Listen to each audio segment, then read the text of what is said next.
Halo teman-teman, salam sehat selalu untuk kita semua. Kembali dengan saya Bung Ropan, dan seperti yang sudah saya janjikan di konten sebelumnya bahwa kali ini saya spesial untuk membahas keberadaan seorang arsitek, pelatih Los Blancos Real Madrid, Carlo Ancelotti. Pelatih berusia 62 tahun asal Italia ini sukses untuk kedua kalinya membawa Real Madrid menjadi juara di kasta tertinggi sepak bola antar klub Eropa, yaitu di Liga Champions. 2014 dia pernah sukses ketika menjadi pelatih di Real Madrid saat mengalahkan ATM dengan 4-1, dan kali ini untuk kedua kali ketika dia datang kembali untuk menukangi Madrid dan sukses mengalahkan Liverpool di final yang berlangsung pada Sabtu malam waktu setempat atau Minggu pagi dini hari waktu Indonesia bagian Barat, dan mereka menang dengan 1-0 lewat gol Vinicius Junior di menit ke-59. Ini menjadi gelar ke-14 sepanjang sejarah bagi Real Madrid, dan bagi Ancelotti tentunya tidak sesuatu yang boleh dibilang luar biasa kalau dia bisa mengalahkan Liverpool di sini. Karena sebelumnya juga ketika menjadi pelatih di Milan 2007 dia pernah menghadapi Liverpool. Sempat kalah di 2005 di Istanbul dalam pertarungan yang dramatis. Namun di 2007 Ancelotti bersama dengan Rossoneri mampu membalas kekalahan tersebut dan dia membawa Milan juara. Dan ini pelatih yang luar biasa, pelatih yang hebat. Dua klub yang dia bawa masing-masing dua-duanya menjadi juara di UCL 2 kali. Milan di 2003 dan 2007, kemudian berlanjut dengan Madrid di 2014 dan 2022. Ini menjadi pelatih pertama saya pikir ya di Eropa yang luar biasa dengan dua klub berbeda, namun ada 4 kali menjadi juara di UCL.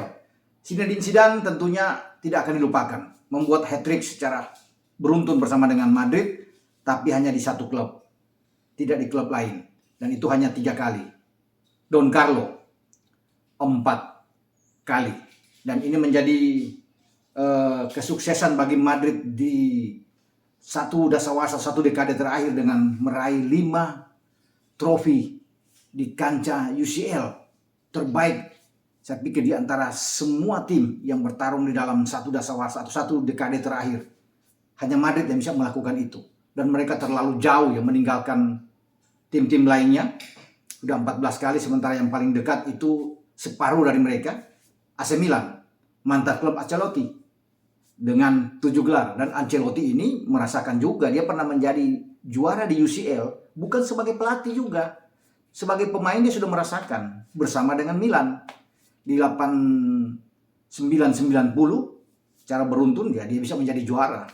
Dengan gerbong Belanda satu yang ada, dengan Ruud Gullit, Frank Rijkaard, Marco van Basten, ada Maldini, ada Baresi di sana. Ini suatu hal yang baik sekali yang dibuat oleh Ancelotti. Kesempurnaan bagi seorang Ancelotti. Sebagai pemain dia sukses di UCL, sebagai pelatih juga dia sukses, bahkan dengan 2 klub berbeda di 2 negara, Italia dan Spanyol. Kalau bisa dibicara bahwa musim ini adalah musim yang fantastis, ya, karena dia bisa membuat, memang yang bisa dilihat adalah prestasi dia membawa Madrid ini juara itu di La Liga ya, karena mereka berselisih 13 poin dengan tim yang berada di peringkat kedua, musuh bebuyutan mereka, Barcelona, dan mereka bisa menjadi juara di UCL. Tapi sesungguhnya mereka punya 3 gelar pada musim ini, bahkan dilakukan sepanjang 2022. Pada Januari kalau nggak salah ya, 17 Januari di tahun ini, mereka sukses di Supercopa Italia, Supercopa Espanya.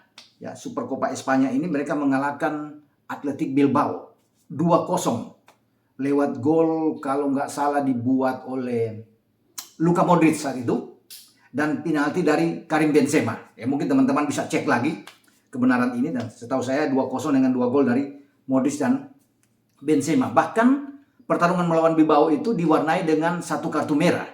Itu Eder Militao yang diusir keluar lapangan. Tapi bermain dengan 10 pemain, Madrid tetap tampil perkasa dan mereka bisa menjadi juara. Nah, bagi Madrid sendiri, Dengan dua pelatih berbeda mereka mengalahkan The Reds Liverpool 2018 kita tahu di Stadion Olimpiade di Kiev di Ukraina dengan Zinedine Zidane saat itu dan Cristiano Ronaldo. Mereka bisa mengalahkan Liverpool yang sudah dengan Jurgen Klopp, termasuk dengan Mo Salah di sana yang keluar di menit ke-31 serta berbenturan dengan Sergio Ramos, kapten dari Madrid ketika itu. Jadi bagi Madrid sendiri untuk mengalahkan Liverpool mereka sudah melakukan ini ya 2 kali di dalam 5 musim terakhir, dan mereka sudah bisa membalas itu karena sebelumnya Madrid ini dalam 16 kali mereka ke final sebelum mereka menang di Stade Frank itu mereka hanya 3 kali kalah. Itu kalah dari Benfica, kalah dari Inter Milan di final UCL ya, kemudian kalah dari Liverpool pada tahun 80-81. Nah ini yang ke-17 mereka mengalahkan Liverpool lagi di kancah UCL dan meraih trofi dari 13 menuju ke 14 mereka sudah dapatkan. Dan di sana ada Carlo Ancelotti. Nah kalau kita kilas balik dengan keberadaan Ancelotti ini, ya, ini pelatih yang menurut saya ini kaya akan taktik, bukan miskin akan taktik.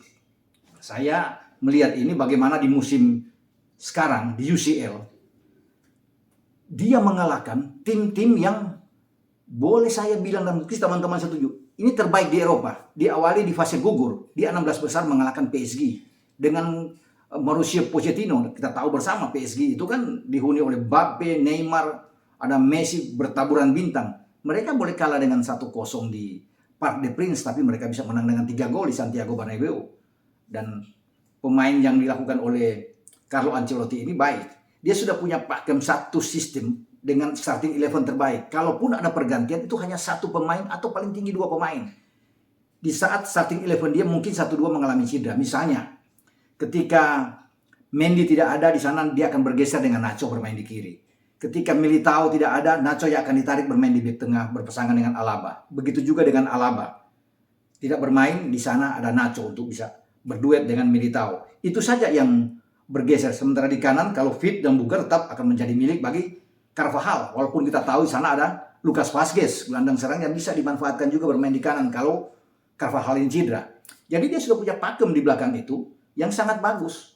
Dia sudah tahu ya apa yang harus dia lakukan, hitung-hitungan jelas sekali. Kalkulasi dia benar-benar bagus. Dan di tengah mereka punya 3 gelandang senior mereka, ya, gelandang terbaik yang selama ini sukses bersama dengan Madrid di UCL. Ada Modric, Kroos, dan juga Casemiro.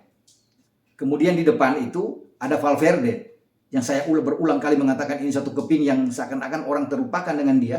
Karena sorotan itu ada di Vinicius Junior, Benzema, Modric, Casemiro, Kroos. Tapi ini pemain paling penting. Pemain Uruguay yang selalu mendapat tempat utama di starting 11 bagi Ancelotti. Nah ini yang menjadi starting 11 yang terbaik. Kalau Casemiro tidak ada, ya bisa dicek saja dalam pertandingan 6 pertandingan terakhir bahkan di fase gugur. Ketika mereka melawan PSG, melawan Chelsea 2 kali dan melawan City sebelum menang melawan Liverpool, itu mereka hanya bergantian. Casemiro cedera, yang turun ke bawah itu untuk bisa mendampingi Kroos dan Modric itu adalah Valverde. Di depan tinggal masuk salah satu di antara Asensio dan juga dengan Rodrigo. Itu yang terjadi di dalam starting 11-nya. Dan sering kita bisa melihat itu. Saat menghadapi City 2 kali, Rodrigo main di Etihad walaupun kalah 4-3, Valverde ditarik ke belakang di saat Casemiro tidak ada. Dan ini jelas terlihat sebelum ada pergantian-pergantian di babak kedua. Ketika main di Santiago Bernabeu, Alaba tidak ada, Alaba di cadangan. Yang bermain Nacho untuk dengan Militao. Ferland Mendy kembali bermain di kiri. Selebihnya sama. Dan starting 11 melawan Liverpool itu sama seperti starting 11 yang dilepas oleh Ancelotti di saat mereka menang dengan 3 gol di Stamford Bridge menghadapi Chelsea. Itulah walaupun Chelsea bisa menang di Santiago Bernabeu dengan 3-2, tapi 3-1 ini sangat penting ketika mereka menang dengan 3 gol dari Benzema ketika itu. Dan sama persis apa yang ditampilkan Sabtu malam waktu setempat di final UCL lawan The Reds, itu yang terjadi juga. Jadi memang di sini dia punya 11 pemain terbaik yang sudah ada. Kalau hanya 1-2 itu biasa. Tapi kalau ini semua bugar dalam kondisi terbaik tidak akan tergantikan. Formasi 11 pemain ini yang ditampilkan di final melawan Liverpool. Dan kita bisa melihat ketika mereka bisa mengamankan 1 gol lewat Vinicius Junior, kemudian pergantian-pergantian itu memang sangat jelas. Dia menjaga sebuah keseimbangan yang ada di garis tengah. Dia menarik Valverde keluar, Camavinga masuk untuk bisa membantu pergerakan dari Modric, Casemiro, dan Kroos. Ketika Modric kelelahan, dia menarik Modric keluar, Dani Ceballos yang masuk untuk menjaga keutuhan di tengah tetap terjaga dengan baik. Karena Liverpool terus bisa menguasai, membombardir, terus bisa menekan mereka, tapi mereka bermain dengan tenang, sabar sekali. Nah, ini yang menjadi kunci kemenangan bagi Real Madrid. Dengan ada Ceballos dan Camavinga, ini sangat kuat posisi tengah. Ketika Vini keluar, yang masuk Rodrigo untuk tetap ada di depan berpasangan dengan Benzema. Tetapi yang paling penting bahwa mereka punya gelandang-gelandang bagus. Kroos, kemudian Ceballos yang masih bugar tentunya dengan Camavinga untuk melapis Casemiro yang bermain box to box yang sangat oke sekali di depan Militao dan Alaba. Di belakang tidak ada pergantian yang dia lakukan. Ini yang membuat saya rasa ini pelatih yang kalau orang bilang dengan dia pragmatis, oke, memang seperti itu. Ya, dia menumpuk banyak pemain dengan counter attack yang mematikan selalu. Karena counter attack yang kita lihat selama ini dari babak 16 besar, bahkan di fase grup, sampai mereka mengalahkan Chelsea dan juga dengan City, itu mengerikan sekali. Dan itu sudah terbukti bahwa dengan main seperti ini yang membuat Ancelotti membawa Madrid bisa ke final dan juara. Tidak boleh terbantahkan apakah dia miskin taktik, tidak. Tidak mungkin seorang pelatih yang bisa memberikan 22 trofi sejak dari Juventus dengan trofi pertama di Intertoto ketika itu sampai di Milan, juga dengan di Madrid ya pada 2014 sebelum dia keluar kembali lagi ke Madrid. Luar biasa. Di PSG juga, di Bayern Munchen juga dia memberikan gelar-gelar juara, makanya total 22. Kalau pelatih dengan miskin taktik misalnya, kalau bisa dikatakan terhadap Ancelotti, mana bisa 4 gelar di UCL, 22 trofi. Tidak gampang dilakukan oleh pelatih manapun. Ancelotti bisa memberikan itu, melakukan itu dengan baik. Bahkan musim ini dengan 3 trofi, treble winners.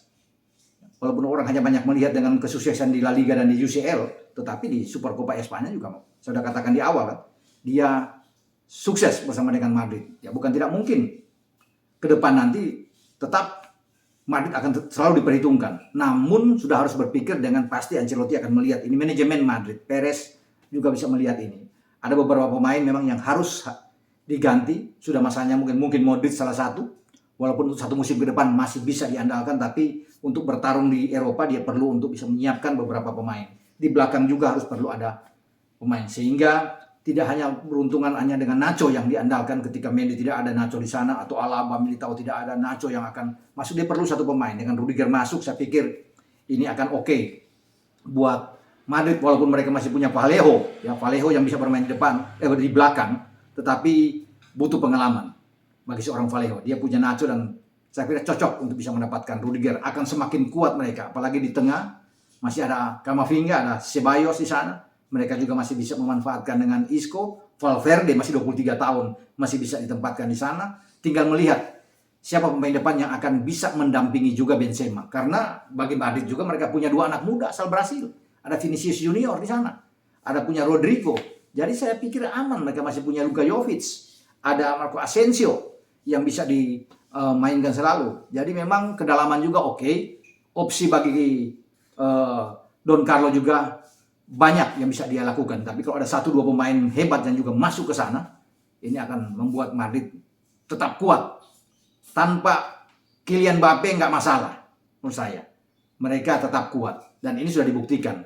Mereka tidak perlu Mbappe sebenarnya. Untuk apa buang-buang duit banyak mendapatkan Mbappe? Tapi mereka sekarang punya skuad dengan sangat baik sekali. Mendingan harga Mbappe itu bisa beli 2-3 pemain bagi Perez dan juga bagi Madrid. Jadi selamat sekali lagi buat Carlo Ancelotti, pelatih yang hebat, pelatih yang fantastis, yang sudah berbuat banyak bersama dengan Madrid. Dan saya rasa pada musim depan dia juga akan melakukan yang terbaik bersama dengan Real Madrid. Saya mengucapkan terima kasih kepada semua sponsor yang sudah mendukung channel YouTube Bung Ropan di final, di konten final dan sampai di setelah mereview hasil final. Terima kasih untuk Leones tentunya dengan PT SK Prima Eva yang terus bisa mendukung Kopi Tubruk Gajah, Croissant, ACC Astra Credit Company, dan juga yang terakhir adalah dukungan dari sebuah website Bola 365. Luar biasa. Terima kasih untuk semua, buat teman-teman juga terima kasih untuk atensi Anda yang sudah terus pantengin channel YouTube Bung Ropan. Besok kita akan undi pemenang giveaway dari saya 3 buah sendal. Kalau bisa Anda benar menebak skor 1-0 untuk Madrid, kita akan undi untuk mencari 3 pemenang mendapatkan sendal dari produksi Leones seperti ini. Dan bagi Anda yang sudah mengirim ke leones.id untuk Madrid juara, tidak perlu skor, cukup Madrid, nanti beberapa hari ke depan akan diundi juga untuk mencari 5 pemenang, masing-masing mendapatkan Rp400.000 dengan total Rp2 juta. Itu giveaway khusus dari Leones. Kalau dari saya itu sendal, tetapi dari Leones akan mendapatkan uang, dan mereka nantinya akan umumkan di Instagram leones.id. Sampai di sini review saya atau pembicaraan saya, pembahasan saya dengan seorang sosok pelatih yang hebat seperti Don Carlo atau Carlo Ancelotti. Di usia 62 tahun, dia masih bisa memberikan prestasi-prestasi yang hebat untuk Real Madrid, si raja Eropa. Jadi kalau kita berbicara UCL, tidak akan terlepas dengan nama Real Madrid yang menguasai dewanya di kancah UCL, atau panggung mereka, rumah mereka adalah UCL. Ciao.